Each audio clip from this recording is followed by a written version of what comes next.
सभी भक्तजनों को जय श्री कृष्ण। श्री सुखदेव जी कहते हैं, परीक्षित, अंशुमान ने गंगा जी को लाने की कामना से बहुत वर्षों तक घोर तपस्या की, परंतु उन्हें सफलता नहीं मिली। समय आने पर उनकी मृत्यु हो गई। अंशुमान के पुत्र दिलीप ने भी वैसी ही तपस्या की, परंतु वे भी असफल ही रहे। समय पर उनकी भी मृत्यु हो गई। दिलीप के पुत्र थे भगीरथ। उन्होंने बहुत बड़ी तपस्या की। उनकी तपस्या से प्रसन्न होकर भगवती गंगा ने उन्हें दर्शन दिया और कहा कि मैं तुम्हें वर देने के लिए आई हूँ। उनके ऐसा कहने पर राजा भगीरथ ने बड़ी नम्रता से अपना अभिप्राय प्रकट किया कि आप मृत्यु लोक में चलिए। गंगा जी ने कहा, जिस समय मैं स्वर्ग से पृथ्वी तल पर गिरूं, उस समय मेरे वेग को कोई धारण करने वाला होना चाहिए।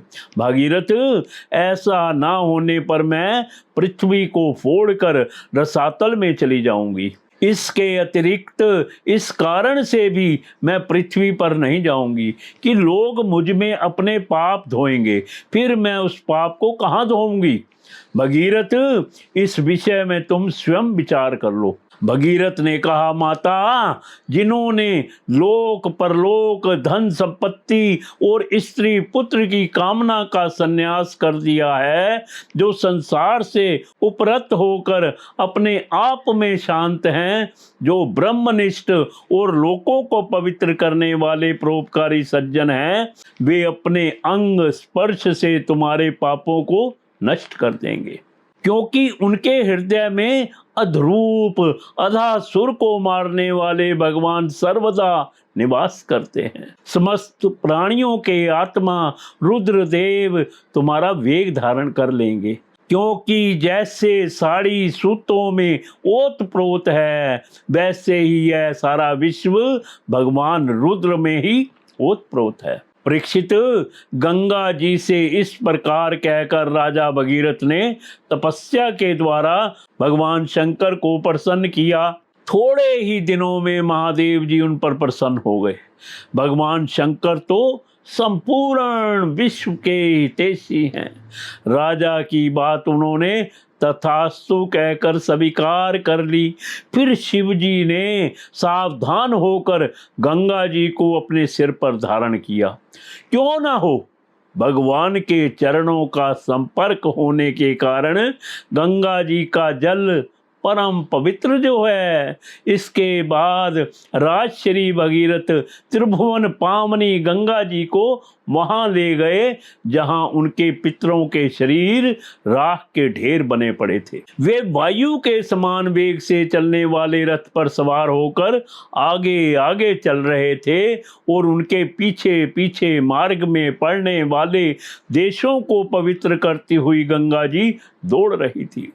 इस प्रकार गंगा सागर संगम पर पहुंचकर उन्होंने सागर के जले हुए पुत्रों को अपने जल में डुबो दिया। यद्यपि सागर के पुत्र ब्राह्मण के तिरस्कार के कारण भस्म हो गए थे, इसलिए उनके उद्धार का कोई उपाय न था। फिर भी केवल शरीर की राख के साथ गंगा जल का स्पर्श हो जाने से ही वे स्वर्ग में चले गए। परीक्षित, जब गंगा जल से शरीर की राख का स्पर्श हो जाने से सागर के पुत्रों को स्वर्ग की प्राप्ति हो गई, तब जो लोग श्रद्धा के साथ नियम लेकर श्री गंगा जी का सेवन करते हैं, उनके संबंध में तो कहना ही क्या है। मैंने गंगा जी की महिमा के संबंध में जो कुछ कहा है, उसमें आश्चर्य की कोई बात नहीं है, क्योंकि गंगा जी भगवान के उन चरण कमलों से निकली हैं, जिनका श्रद्धा के साथ चिंतन करके बड़े बड़े मुनि निर्मल हो जाते हैं और तीनों गुणों के कठिन बंधन को काट कर तुरंत भगवत स्वरूप बन जाते हैं। फिर गंगा जी संसार का बंधन काट दें, इसमें कौन सी बड़ी बात है। भगीरथ का पुत्र था श्रुतु। श्रुतु का नाभ, यह नाभ पूर्वोक्त नाभ से भिन्न है। नाभ का पुत्र था सिंधु द्वीप और सिंधु द्वीप का अयतायु। अयतायु के पुत्र का नाम था ऋतुपर्ण। वह नल का मित्र था। उसने नल को पासा फेंकने की विद्या का रहस्य बतलाया था और बदले में उससे अश्व विद्या सीखी थी। ऋतुपर्ण का पुत्र सर्वकाम हुआ। परीक्षित, सर्वकाम के पुत्र का नाम था सुदास। सुदास के पुत्र का नाम था सौदास और सौदास की पत्नी का नाम था मदयंती। सुदास को ही कोई कोई मित्र सह कहते हैं और कहीं कहीं उसे कल्पमाशपाद भी कहा गया है। वह वशिष्ठ के श्राप से राक्षस हो गया था और फिर अपने कर्मों के कारण संतानहीन हुआ। राजा परीक्षित ने पूछा, भगवान, हम यह जानना चाहते हैं कि महात्मा सौदास को गुरु वशिष्ठ जी ने श्राप क्यों दिया? यदि कोई गोपनीय बात ना हो तो कृपा करके बतलाइए। श्री शुकदेव जी ने कहा, परीक्षित, एक बार राजा सौदास शिकार खेलने गए हुए थे। वहां उन्होंने किसी राक्षस को मार डाला और उसके भाई को छोड़ दिया। उसने राजा के इस काम को अन्याय समझा और उनसे भाई की मृत्यु का बदला लेने के लिए वह रसोइये का रूप धारण करके उनके घर गया। जब एक दिन भोजन करने के लिए गुरु वशिष्ठ जी राजा के यहाँ आए, तब उसने मनुष्य का मांस रांध कर उन्हें परस दिया।